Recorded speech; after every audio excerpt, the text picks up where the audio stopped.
So more formal greetings to everybody. I think I don't speak just for myself, that there's a part of us that's really in love with excellence and beauty and grace and all that's just magnificent. And in the time together, we've been practicing many different forms of sacred practice. And today we'll explore a very new form for most of us. It is seeing the practice of trapeze as a spiritual practice. And we have the Hannah Trapeze to guide us through this session today. And just as a way of introduction, I just want to mention a few things.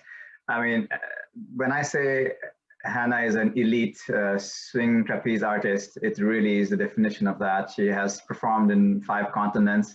She has won the award of honor from the State Circus of Belarus, where the director, and I quote him, said, "What you do is important. It's important because it takes great courage. And when people watch you on the trapeze, they feel this. It gives them energy." And our intention is to sort of tap into that. She has performed at America's Got Talent with Ellen DeGeneres. I mean, the accolades go on, but I think beyond these clumsy words, this video will really do justice to who Hannah is. So I'll pass it on to dear Hannah. Hello, everyone, and welcome. Thank you so much for showing up today to listen to this topic. This is something that I've been practicing trapeze for 13 years now. I started in 2007, my training practice, and I trained full-time for 5 years, and I started performing internationally in 2012. And this is something I've felt for a long time, but haven't really shared about extensively. But to start, I'd like to invite us to a grounding practice, if people are open to this, to move a little bit and then settle in stillness. I believe in this group, there's a tradition of starting with grounding and contemplative practices. So if you want to, we're going to do some super simple movement. You can feel free to follow along with me. And you can leave your camera on. You can close it if that makes you more comfortable. You can do whatever you want. But I'm going to invite us to just start by reaching up in the air and just reaching one side and then the other, kind of reaching one arm up and then the other, really simple. And then you can put one arm down and reach all the way over and look up towards the ceiling. And then the other side, we'll go back to the first side. And once more on the second side. And then just try to pull on your knees or the chair arms and pull your chest and look up gently, just a little bit. Try to open your chest and squeeze your back muscles. And then round forward like cat-cow. Can round it forward. All right. Shake your hands out. If you want to, you can make a raspberry. I really believe in the power of the raspberry for releasing the jaw. Shake it. Any last movements? Oh gosh, I'm not used to teaching on Zoom. It's really funny. People talk about this, the silence. You see people moving, but you don't hear anything. Okay, and then the last thing, if you want to, you can do this, you can stay sitting if you choose, but I also invite you to just stand up for a moment and just stand on one foot. You don't have to lift it up high. Just stand for a moment. You can put your arms out if you want to. And while you're standing, just go ahead and try to move your arms, lift the leg up a little higher, see if you can move it around. Then bring it down low, squeeze the foot against the ankle and try to close your eyes just for a moment or for a count of 5, and then open them again and switch sides. So now lifting up the other foot, whichever foot that is, and go ahead and move your arms and legs around to find your balance, and then bring the foot down, squeeze the foot against the ankle and close. Try to see if you can close your eyes and count to 5. Of course, it's much harder to balance when our eyes are closed. See if you can feel your breath in your belly and open and sit down again. Okay. So now I'm going to go ahead and just invite us to sit for a few minutes, maybe 5 minutes. We'll do a few moments in silence, and then I will come in with a bit of a visualization. So for those of you who have your favorite practices, you can go ahead and do that. For those of you who may be more new to sitting practice, you can keep your eyes open or closed. Try to feel the crown of your head lifting up as if you're lifted by a golden thread, a golden string, even as your jaw relaxes and your shoulders relax and slide down. Try to feel the verticality of your torso and your sits bones sitting on the seat where they're contacting, and try to really tap into your breath as a 360-degree thing. A lot of traditions talk about belly breathing. I really like to bring that to the ribs, to try to breathe into our lower back, our back ribs. There's ribs all the way up underneath our collarbones. So just sitting there and checking in with your breathing, your alignment.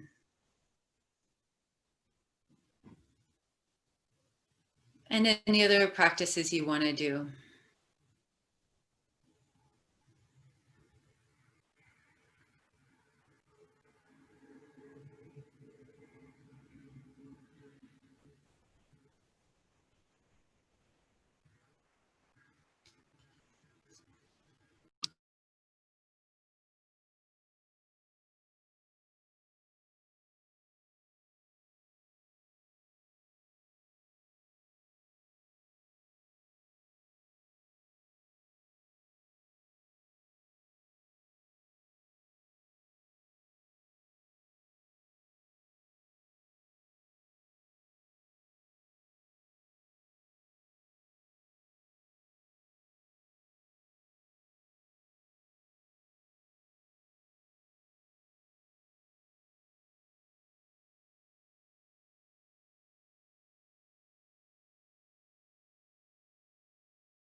So I'm going to invite us while resting in a gentle contemplative state to journey back to at some point in your youth or childhood or young adulthood when you swung on a swing at a playground. See if you can remember, and if you can't remember yourself, try to remember pushing a child on a swing. There's that instant smile. And when you are swinging on the swing, you feel at the front and back of the swing a float moment. There's that moment where your stomach goes up, like when the elevator starts moving down, you get a little floating stomach. And then as you go down and you pass through the center, you get heavy. And as you go up the front, you get light again. And if you were an adventurous child, you may even have taken advantage of the float moment in the front of the swing to jump off the swing and really feel that weightlessness for a moment. So this is what I feel on the trapeze, and this is what allows me, the float moment on a big swing is what allows me to do release tricks. So to conclude the visualization moment, I'll invite you to imagine that you're swinging on the swing, but instead of sitting on the swing, you're standing on it. And it's a metal bar with 2 ropes, and you've got your feet on the bar and your hands on the ropes kind of at eye level. And you're pushing the swing to swings higher and higher. Don't worry about the details, just have faith that it's happening. And it's a warm place. And when you open your eyes, you can see the sea. You can see, few hundred meters away, a beach and the sea. You can see the waves coming in, and the higher you swing, the farther you can see. You can feel the warm sea breeze on you. You don't have to worry because you have a safety belt on. There's no net, but you have a safety belt, which is even better. And you're swinging higher and higher. And when you've got up to full swing, like 180 degrees, you know you're going to do a release trick. But it's okay. You've done it so much. You've practiced it so much. So at the back of the swing, you send your heels down. You look down at the trapeze. You let go of the rope. And very slowly and smoothly, your body glides downwards. And you look down and you see the trapeze bar coming up towards you. And keeping your body tight and squeezed, you just very gently take the bar in your hands and hold on. And then the trapeze is carrying you forward again, except you're holding on by your hands. And you feel that heavy moment at the center, and then at the light point at the front, you can tuck your legs under the bar and swing backwards. And as you come up in the back, you just gently put your legs on the bar and come up to sitting. So go ahead and open your eyes if you want, but that's, it's hard to transmit with words what I experienced on the trapeze, but that was a moment from when I was working in Turkey in 2019. I had the extreme luck to be rehearsing and performing by the sea, so I could see the ocean while I was performing. So there was this warmth, there was the warm breeze, and now trapeze is terrifying at times in training and even in shows. There are psychological things that come up, but there also is this transcendent joy that can come when you come to this weightless moment and just let go, and your whole body is just free in the air, and then you can catch with your hands, with your legs. Sometimes there's a twist or a flip, and then sometimes there's tricks that come up again. So now I'm going to go ahead and share with you. Give me just a moment. I'm going to share with you a video so that you can, it's a one video that's a demo of, for those of you who've never seen it. Oh, sorry, I'm going to go back to, you need to get the screen sharing going. Here we go, share screen.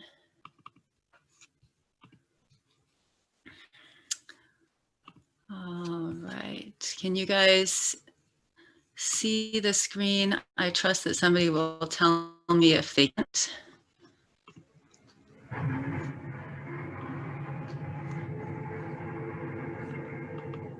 Sorry, I got this all set up, but I don't know why I can't get to my video now. There it is. You see it? It was there, yes. We see your screen, we see your desktop. Yeah, I don't know why. Oh, there it is. It's down. I found it. Okay. Sorry about that.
Okay, so you can see at the end, I let go of the trapeze and actually go down. I drop into my safety belt and I go down.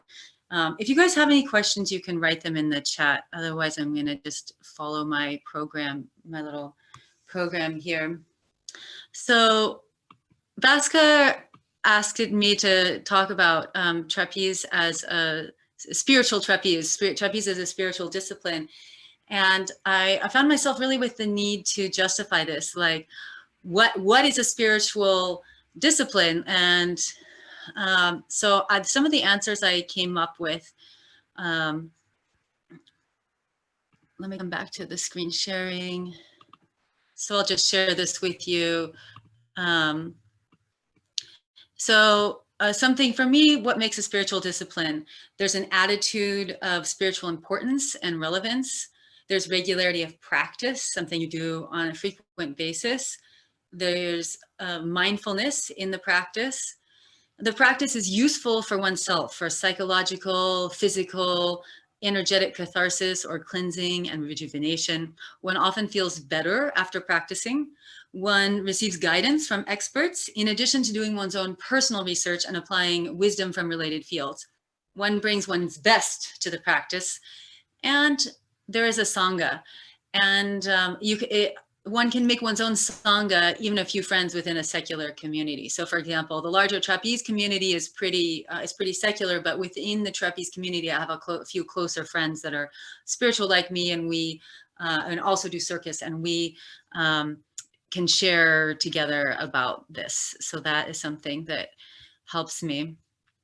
Okay, so the story of the two nuns, which for me is about, well, what makes a practice spiritual? The nuns want to know if they can smoke while they're meditating. So they go and ask the teacher, you know, can we, one of them says, oh, teacher, can I smoke while I'm meditating? And the teacher is like, no, you need to just do your meditation practice when you're meditating. And then the first nun is walking across the monastery and sees the second nun smoking while meditating. And she's like, oh, the teacher told me no. What did she tell you? How come you get to smoke while you're meditating? And in fact, that was the answer. The first nun had asked, can I smoke while I'm meditating? And the second nun had asked the teacher, can I meditate while I'm smoking?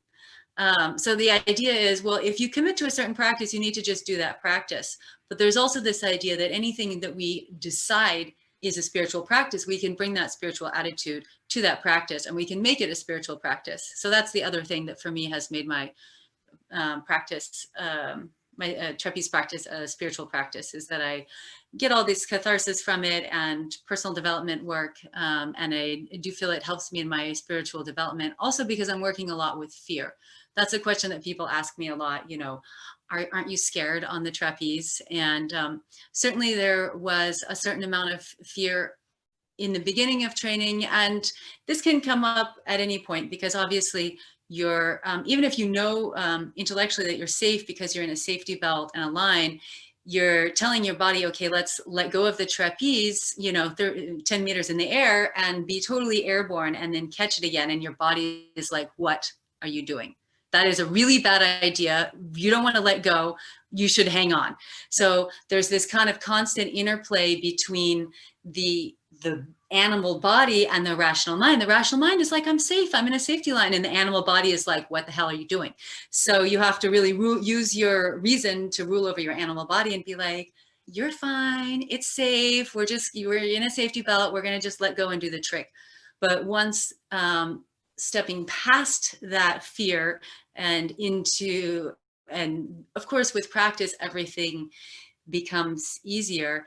Then there's this just sublime joy and delight of flight, like that float moment when you feel you're safe, that float moment, it's flight.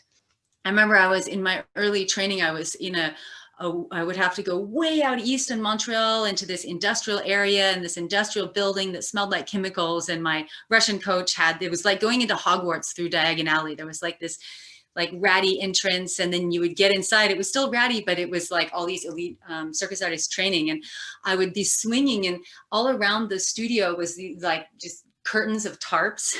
And I would swing up so high, you know, it's up 180 degrees. I could like peek over the top to the other side. And what was on the other side was just this storeroom. It was just like shelves and boxes, you know, 30 feet of boxes. But I was like seeing over the edge, and I was like, I can see where no one else can see. And I remember that there were many points when I was training, I just was like, I feel so lucky and so privileged, because there's such a tiny segment of human beings that have ever gotten to have this experience and feel these feelings and have these sensations of going so high on my own power. I mean, it is like flying. When you think of a bird flying, it's effortful, right? There's a lot of wing flapping. You know, in our dreams, we might be like, oh, I'm just gliding. And that's great and that's beautiful. And I wish for everyone to have flying dreams like that. But for most people who are experiencing flight through circus, there's a lot of effort involved. There's a lot of muscular and psychological effort to get to that flying moment. So it's that pumping, the swing, and then you get up really high and the floating, and it's just like, oh, so beautiful. So I'm going to do my best to share that energy with you guys, and then also just tell you, people always ask me, how did you get started into circus? And Bhaskar's asked me to tell that story a little bit. So I always, when I was a little kid, I just dreamed of flying. Whenever I would have any wish, I have no idea if I shared this with my parents or not, maybe they can tell us, but if I got a 4-leaf clover or if I got the bay leaf from the spaghetti, I was like, it's lucky I get to make a wish, and I would wish to be able to fly. Very childish wish, but sometimes our childish wishes stay with us. And, I told some friends, I never would have imagined that I would end up in circus, because I was on a pretty academic track. My parents are teachers, and they were like, you're going to college. And I was like, yes, I am. And I did. So I had a very intellectual upbringing, but one of my camp friends shared with me recently, she was like, no, you said maybe you would join the circus. And then a few years ago, I found a doodle I did in high school. It's a woman swinging on a rope. So it's kind of interesting. It's like on some level that wish or that desire was always there. I got a degree in dance from a university in California, and then I got into aerial dance. I really wanted to be doing aerial dance, but not only was I not interested in circus, I was actually antagonistic to circus. I was like, well, aerial dance is artistic, but circus is just trick, ta-da, and I had a huge ignorance about circus. I was disdainful for it because I was ignorant about it, which in part comes from being an American, where unfortunately, I mean, it less so now, but circus used to be viewed as kind of tawdry entertainment for children, whereas happily in other parts of the world, it's a little more respected as the art form that it is, because it's actually really complex. It's a really complex art form. I'm currently training at the National Circus School to be a circus coach, and I watch all the support that the circus students get there to make their acts. It's like, people are like, oh, it's just, circus, it's just 5 minutes of work and you get paid for it. But of course, to make a 5-minute act, you have to do like 5 years of full-time training. You have to do like 5 hours of preparation in the same day. There's a lot of just an unbelievable amount of admin work and contract negotiation and emails. Like, yes, even in the circus world, there's a lot of emails. So, I wrote a list recently, like how I made it in the circus world without, all the support of a fancy circus school. And it's quite a list, including like my degree in dance and my writing background. I was a dance critic. I have a minor in theater. And so all this helped me to like kind of create a theatrical act without that kind of like extra, conseiller artistique, like artistic support. The fact that my mom's sister married a French man, and I spoke French before I even came to Montreal, that helped me. I mean, I was really in a lot of ways, and I also just worked my rear off. But at some point I was living in San Francisco, and I went to Burning Man, and on the night of the burn, I was hanging out with circus people, and I just had an epiphany. I was sitting, I climbed up to the 10 meters onto the top of this rig, and we sat there and watched the man burn. And it was me and three other circus people. And I was like, oh, this is where I belong, with the circus people. Like, oh, there's circus coming into my life. It was a really calm realization. And I was surprised. I was like, oh, I didn't see that coming. I didn't expect, but oh, there's circus coming into my life. Okay. And then after Burning Man, I was like, well, I better get some training if I'm going to do circus. And I luckily lived in San Francisco. So I went to the San Francisco Circus Center, and my yoga teacher, I was already in a yoga teacher training, and one of the other students of my yoga teacher was a aerialist. And she was like, you think that you're strong and flexible because you're a dancer, but you're not. And I was like, yes, I am. And she's like, no, you're not. Go take an aerial conditioning class. So she really put me in my place. And there's, this is another way that circus is really a spiritual discipline, because there's a lot of letting go of ego, a lot of hard work, and there's a lot of letting go of ego. So I went into a basic class and was learning to do pull-ups and push-ups and splits and basic flexibility. And then from there, and this is very unusual and not typical, but there was somebody in that class that was leaving to go on tour with a East Coast circus in the United States. And everyone's like, oh, you're leaving. And I just asked her, do they need anybody else? And she's like, yeah, actually, they need one more woman. So, but they start in 2 weeks. I was like, okay. So I just, that night I found a subletter from my apartment. I went to a dance jam and my friend's friend needed a place to stay. So it was like, boom, I've got a subletter from my apartment. I told the guy I was dating, hey, I'm gonna go on a 9-month tour for a circus. See you later. He like almost drove off the road. And I flew out to Florida and I had a week of training.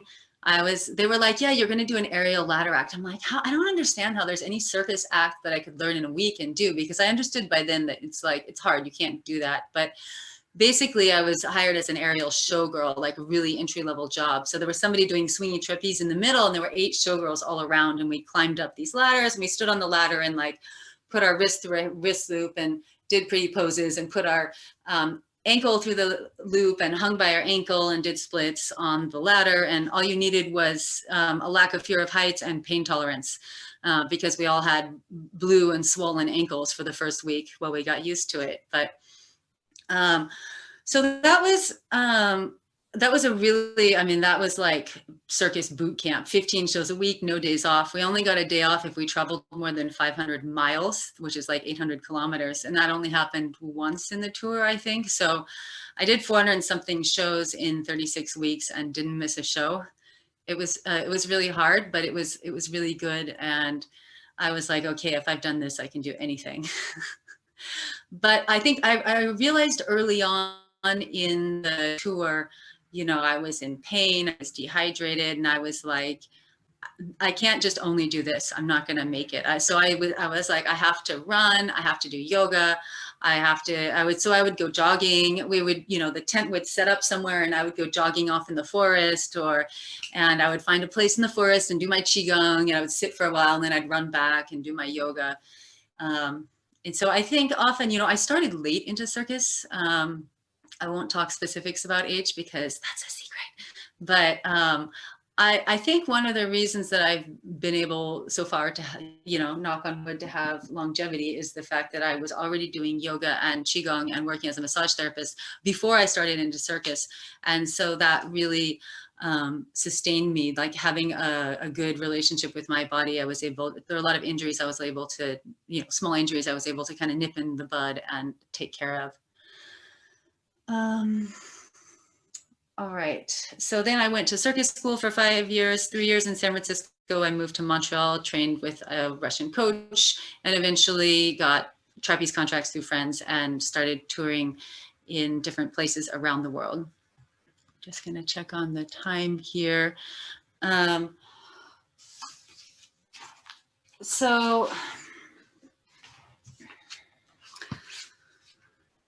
Sorry, I had such a big list of stories that I want to tell, and I want to open it up for questions in a few moments.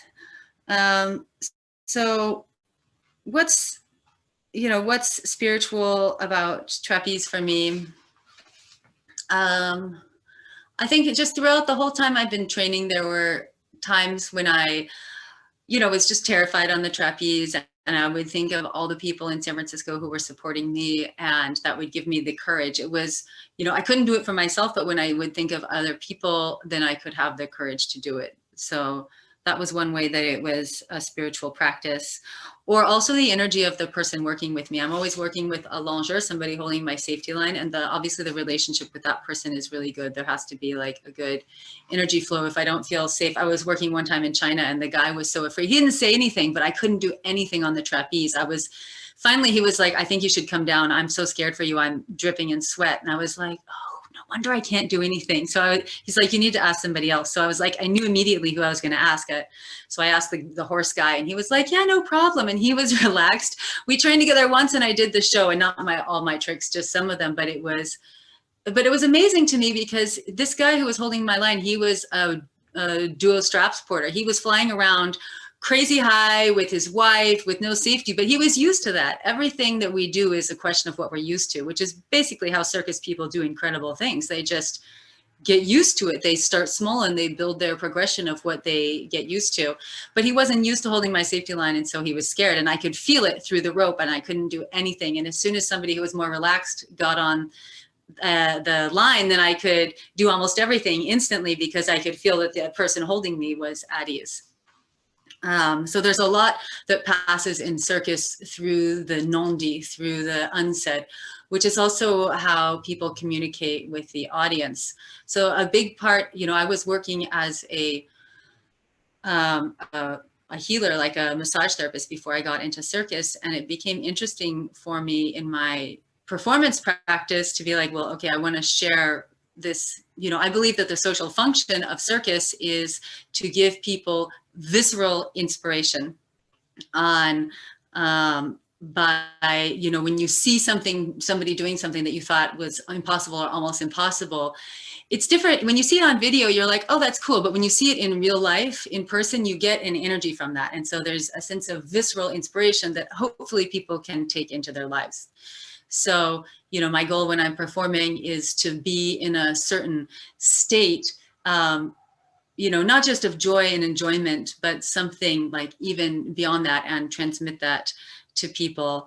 And I feel like I've had varying success with that. Like sometimes it really happens and I get feedback from people about it. And then sometimes, you know, I'm just trying to get through the day because it's a job. Even if I love it, I'm tired, and it's enough to just show up and get it done. So that's something I'm constantly working on, is to kind of up my level of personal mastery, like my mastery of myself and my feelings and my state, not only for my own enjoyment of what I'm doing, but so that I can transmit that to other people. And I think that great performers do this without thinking, whether they're spiritual or not. They're just able to like tune into that and transmit something. So, you know, my way of dealing with that is to make a story about it being spiritual, and that works for me, but other people have kind of different ways of relating to that, and some of them are also very spiritual. Do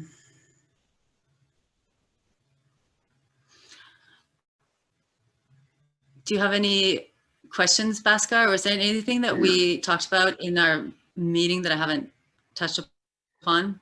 I feel like I've just like, yeah, you've covered a lot of ground in depth and distance, but sure, I love your stories. Just one thing that was coming up for me, I just wanted to sort of ask you is, you know, I play tennis and I like playing chess. And this, if you make a mistake in tennis, it's not a big deal. You know, you just move on to the next point. It's a long game, you know, or chess, you make a blunder. Okay, doesn't matter. You lose the game. But in what you do for those 5 minutes, I sense that, or at least I imagine, you have to be absolutely, utterly, totally present. And I'm wondering, does your mind ever wander, or how do you develop that degree of presence? Yes, it does wander. I actually started meditate. I started sitting meditation while I was in circus school to work on that, because I'm a thinky person. I grew up in the world of words. I studied writing. I was like, think, and that does not work with acrobatics. You can't really be thinking about your grocery list while you're executing a twist. So I started studying like Vipassana meditation in order to learn to calm my mind, in order to be able to do circus. And I did quite a fair amount of meditation solo and with friends for years. So gradually my bubble awareness would expand until I could see my feet and the trapeze, and then the little corner of the floor of the gym, and then the farther wall, and eventually I could see the whole gym. And then I could, you know, then later I was doing shows, I could smile at the audience. And of course, the fourth level of understanding something, that going back to what my first coach told me, is when you understand it so deeply that it's just in your body and you can execute it without thinking, and while also thinking about, you know, music, choreography, timing, smiling at the audience, or, you know, just acting, or just being in whatever state you're trying to transmit for your performance. So there's, you know, a lot of steps in the learning process, and a lot of like levels of integrating it at different levels. That's beautiful. It reminds me a bit like driving as well. In the beginning, you're looking everywhere, but after a while, once you get good at it, you can drive even while carrying a conversation or listening to music. Exactly.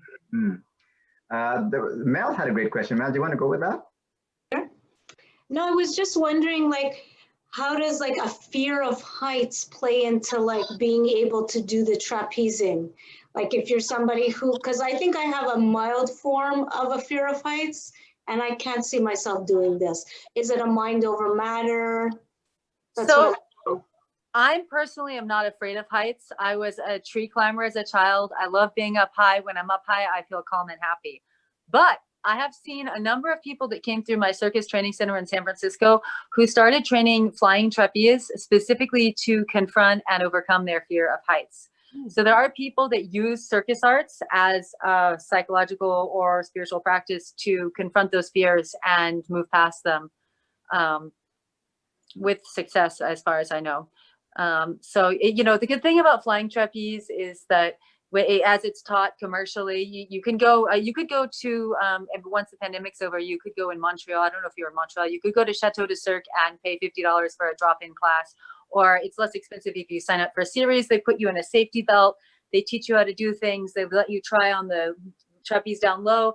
They send you up, and then they put you on the trapeze and you have to jump off the platform. And that first moment jumping off the platform is the most terrifying part because it was scary. I was already training swinging trapeze the first time I did it. And I was like, I know I can do this, but it's like, you just have to, you're holding the bar, but you have to just put your feet in the emptiness. And that's scary. But then I still remember I was holding the bar. I'm like, okay, here we go.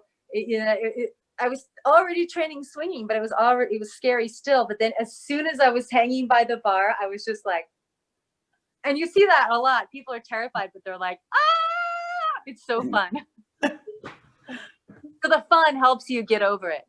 And the thrill, because there is a visceral thrill.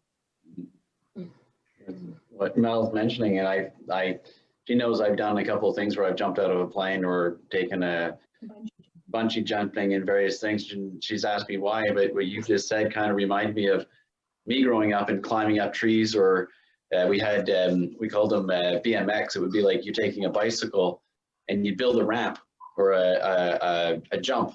And as a kid, you make the jump small, but then as you get more and more courage, all of a sudden it got higher and higher and higher. And then it would be off a slight incline or a small little drop, not a cliff, but enough of a distance. And you go faster and faster. And there's this moment when you hit the jump, you're literally flying. But the more you do it, you have to pay attention. You're aware of your legs having to be stiff and tight to hold the bike in place, flying through the air, to know how you're going to land. There's no smiling or looking around, but there's certainly that moment of, okay, I'm going to land this thing. But there's a lot of, there's that flight, the weightlessness moment. You hit the jump, and the bigger the jump, the longer that lasts. And me and the guy growing up, they loved it. We would make a bigger and bigger one, and then we take the motor, the dirt bikes, the actual little motorcycles, and go really far at that point. So it's that play of fear and joy in the air. Bicycle riding is a really great metaphor for aerial and flying, with or without jumps, because I really think anyone can relate to this, because I don't know how many of you can remember learning. It's scary when you're small to learn to ride a bicycle, but then eventually when you get comfortable, there is that feeling, there's a little bit of effort, but there's also moments of glide, and there's that flying feeling that's very accessible on a bicycle. I love riding my bicycle. I also feel like I'm flying on the bicycle. So I think that's a great metaphor. It's really relatable. And yeah, what you were saying about, there's a lot to think about. This is another thing I could go through. I could talk you through all the things I'm thinking about when I execute a trick, and there's a long list of that. So it can be really complex, or it can also be really simple too. You can really kind of take one mindset or the other. You can make a list of all the things to think about, or you can just go into the end. When it's deeper in the body, then you can go into the emptiness and the body will just do it. Claire picked up on something very beautiful, that notion of that, how you overcame that inherent fear in your body of letting go, and through practice you overcame that body's resistance. And I guess that leads me to wonder, what are the metaphors for life? What are those transferable skills that you've learned from the art of trapeze that you see manifesting in your daily life? Yes, this is a good question. Thank you for bringing me back to this.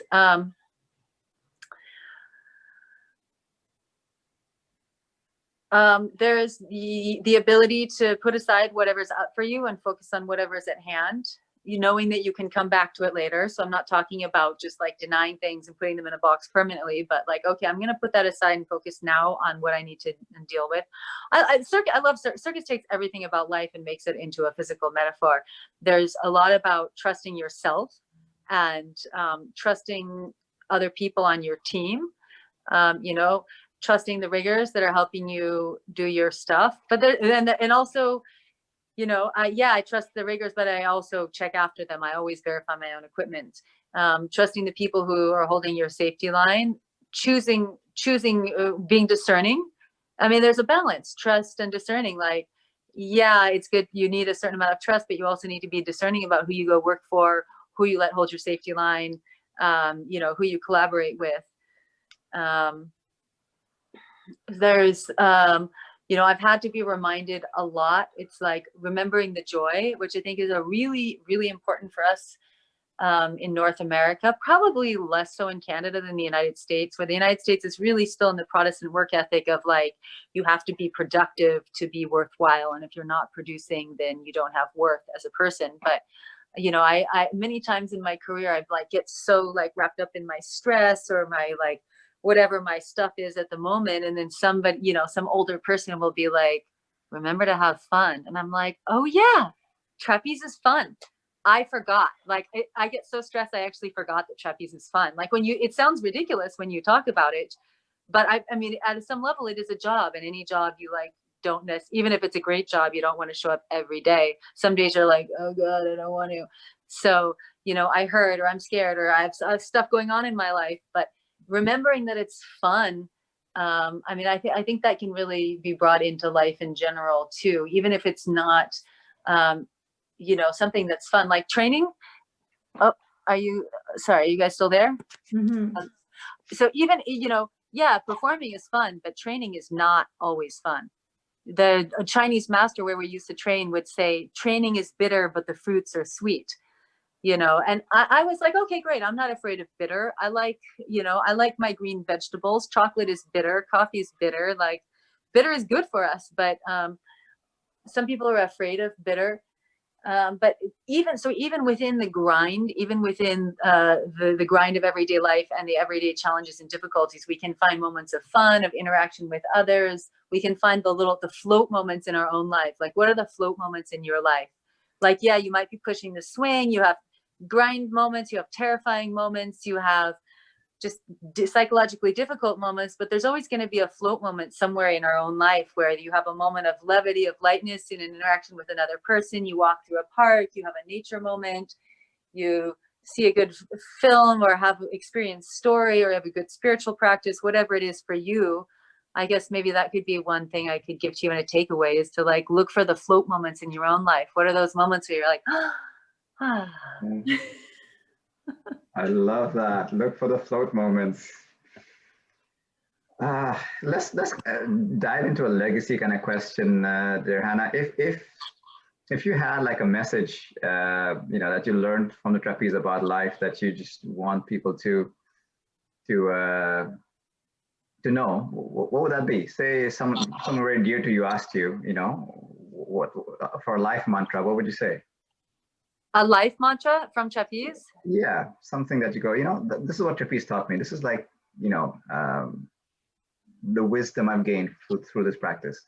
I've been working for about a year now in my personal life in general, and also in trapezing with the mantra, calm, activated joy. That's what I'm going for, because and I mean, that's really personal to me, because I was working with like, if I can be activated, but I can be too activated, hyperactive, nervous, anxious, or I can be like relaxed, but like too relaxed. So I was trying to find the balance of that. Like, okay, I want to be activated and calm and joyful. You know, the joy was like to combat the anxiety or, so, but I think everybody kind of has different challenges. So the trick is to, everyone has different strong points and challenges. So the trick is to find, I don't think there's going to be any one mantra that's right for anybody. You know, I went to see Amma one time, and she was giving out mantras, but she was giving out, everyone who wanted a mantra from her had to write on a little piece of paper how they imagine spirituality and spiritual imagery. And then before you approached her, somebody would like take your paper and read it and translate, would whisper in her ear, and then you would kind of stand to the side while she saw other people. She would think about it, and then you would go to her and she would like give a specific mantra for different people. So I guess I would like to just encourage the concept of like looking for what feels like a challenge for you, and then finding what the antidote is to that, and like really focusing on the antidote, the positive thing as a mantra. Yeah, in yoga this is called Patipaksha Bhavana. When you find that and you assert and affirm the exact opposite until it becomes like a cellular programming. Gloria asked a question, what are the float moments in our lives? So does anybody want to share a float moment that they have in their lives? The trapeze moment in their life? I do. Well, until the COVID-19 hit, my spiritual practice was tango dancing. And one of my best moments was I hung out in a spa for a couple hours and then went to eat at a restaurant, and I was feeling really good. And I did not expect this, but anyways, I went dancing and I felt a lightness on the floor that I have rarely felt. And it was, I think it must have been how Hannah describes, like when she floats, it just, like there was no weight. There was a complete lightness in the body. It was like, I was like floating on the floor. That's really magical. I really believe that can be experienced in just about anything in life. You know, whatever it is you're into, dancing, skiing, any sport, swimming, you know, even just sitting on a park bench and listening to the leaves and the trees and the birds and the people around you. I mean, there's many opportunities for feeling that, actually. It's interesting how we use different metaphors. You know, the air people will use the word float. The water people will use the word flow. Is it the same? I wonder. Yeah. I think finding our language is really important. Any other questions for dear Hannah? Anybody? Anything bubbling up in the mind? I have two things to say. One is a fulcrum for me was yesterday when that young woman read her poem. I went back to hear it 3 times. Yes, it was so beautiful. The second one was that I was never afraid of heights until I had children. Yeah, amen to that. Yeah, I was always driving on the fast lane. When I had kids, I started to migrate to the slower lanes. That's real. But I think part of that feeling that you have when you do that, why it can be felt in many other different ways, is you've conquered something. You've conquered a fear, and you feel comfortable, and you're soaring. And I feel that way in the water. And I feel that way sometimes when I've overcome something that's been difficult to overcome. And it's a feeling of elation. And it must be a wonderful feeling that you feel up there in the air.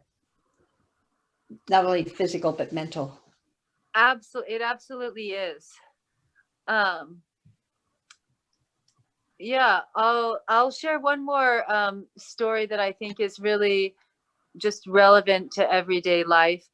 There was a certain moment on my last contract where it was the anniversary of the passing of somebody in my family, my aunt who had died a year beforehand, and I was really upset that morning. I was sad. I was rude to my longer, my friend who was holding my safety line. I was nasty to him because I was upset, and it took me a while to realize he had left the house a mess. He didn't show up to clean it, and instead of being patient about it, I was like, and I later apologized to him, but then I went and cried in the dressing room. We're getting ready. Everyone's putting on their makeup. I'm still crying and my makeup's not on. And I was one of those, like, I don't want to trapeze today moments. Like we all have those. It doesn't matter what your job is. I was like, because it doesn't matter how much I love the trapeze. I don't want to do it today, but I have to, because it's my job. I said I was going to, people are waiting for me to do it. So I did a quickie makeup version and a quickie stretch, and I went up and did it. And I really, I decided to like invite the spirit of my aunt to come and join me on the trapeze. I was like, she's adventurous. She was adventurous. She would like this. So and that really gave me a serenity and a calm. And then I went up there and I was swinging, and I felt like I could hear her voice in my head. She has this like chipper, cheery voice, like, oh, this is really fun. I see why you like this. And it was this like really this joy of being able to share with somebody I cared about, even though she wasn't there. And I think this is you know, this thing about grief and working with grief in a conscious way, and also being present to whatever's really alive for us, and bringing whatever's alive consciously into whatever we're doing is a really alive thing about spiritual practice, because our culture in general is not really good at grief. It happened to me in another time. I was on a contract and I found out through Facebook that 2 friends had drowned, and so I was really upset, obviously. And I was like, okay, this trapeze act today was a different type of trapeze. It was dance trapeze. I'm like, I'm gonna just bring this emotion, this raw emotion, into what I'm doing. And but when you surrender to that, there's an energy in that, and there's a gift in that. It's even though, I mean, grief is really difficult, but there's the gift of grief too, when you surrender to it and allow it. It's an energy that's given us some beautiful forms of art, even through grief. Hannah, I had this question. Before you get on the trapeze, you know, you climb the stairs, do you have a ritual, or do you have any kind of, you know, things that you do that sort of get you aligned with elite trapeze artist kind of avatar? Yes, I have a number of things. I mean, in addition, I have a whole ritual. Putting on my makeup is a ritual that gets me into the state. The physical warm up, there's a ritual to that. There's a lot of rituals, but right before I go on stage, you know, I was not raised Christian, for which I'm very grateful to my dear parents, because that has felt like a freedom. But at some point when I was an adolescent, I realized, okay, I'm missing out on community and ritual in my life. And so I used to be kind of one of the Christian rituals that I really liked is the crossing yourself. There's something just really powerful about that I really enjoyed. So I decided to make my you know, because the Father, the Son, the Holy Spirit didn't really resonate for me. So I decided to just make my own. I made the stars, the earth, the me, the all. And so it's my way of like honoring my own spirituality that's like undercover, because traditional circus is actually very patriarchal and very traditional, and there's plenty of Christians. So people see me doing this and they just assume I'm Christian. It's very common for people to cross themselves before going on stage. You know, they don't need to know what I'm actually thinking. So that's one little ritual. And of course, rituals help us get in the state. You know, and different contracts, I create different rituals. So I think, I mean, it's good to have like stability, but it's also good to be variable. You know, my last show, you have to be backstage 1 act before, ready to go in costume in case something goes wrong with that act, you can go on. But so the show before me was like a dog act, and they had really great fun music. It began with like that song, "Who let the dogs out? Who, who, who, who." So I would always be backstage, and then I would like that song would come on and I would just start dancing. I would be like, "Who let the dogs out? Who, just having fun with it." And also, of course, dancing is a great activation. So I would like have fun with it. And then after that, I would go through like, I mean, I'd already done most of my warm up. I was in my costume. I would dance, and then I would do like, I would stand, you know, I would stand and like block my number, you know, be like, okay, you know, I swing, go through it in my mind and kind of block it. Okay, I swing and I do the first trick and I come up like this. And then after that, it's the twist and I block the twist. And then I do this and that and the other thing, do the foote, I do some kicks. And then at the end, I'm like, okay, double twist. And I have to practice my double twist, swing and tempo and chum, chum, twice around and do it with a certain speed and not fall over 3 times. So yeah, there's a basically a lot of preparation. That's beautiful. That's beautiful. You visualize the whole thing in your mind's eye. You almost perform twice. You know. Wonderful. Okay, my dear ones, we've gone beyond extra time here. So let's land this beautiful time together. And you know, we always land with a metta practice, which is loving kindness. And I think it'd be very lovely if we just direct loving kindness to our dear Hannah for sharing her story with us so beautifully. Let's take a few breaths just to send love her way and just enjoy that sharing.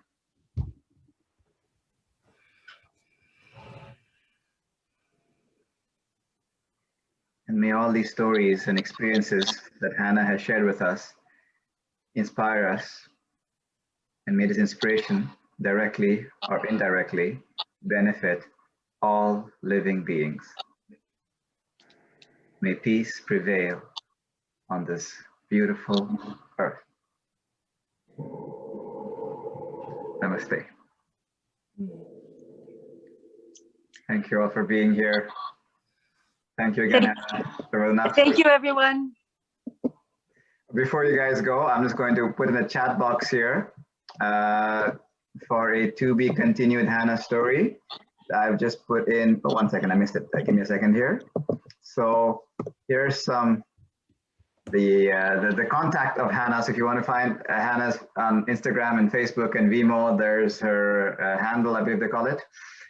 So this is a good way to follow Hannah's journey and live high on life with her.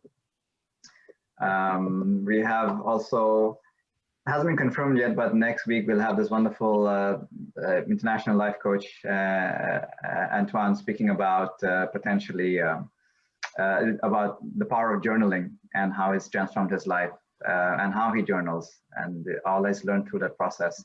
So all good things willing, next week will be a journaling exploration. And there are other amazing people as well. There's a Reiki master who will be guiding us very soon, thanks to Mel, on just an hour of deep diving into this practice Reiki. Anyway, these are all just excuses also to just hang out and be together. So I'm delighted that you're all here, and we got to really enjoy this beautiful, unique story, the Hannah story. Thank you again, my dear. Thank you so much for having me. It's been a joy to share with you all. And I'm sorry again about the technical difficulties. Oh, well, we talked good things about your... Maybe you can tell me later. Thanks, Hannah. Thank you very much. That was lovely. Thank you. That's love. Thank you, Hannah. Thanks, Bhaskar. Bye. Thank you. Love and peace. Yeah. We're missing Trish today. I don't know where Trish. Oh, there's Trish. She didn't speak very much today. Yeah, where's Trish? That's good. Generous listening today. Very good, everybody. That's your warning. Much love, everybody. See you guys soon. Bye. Bye.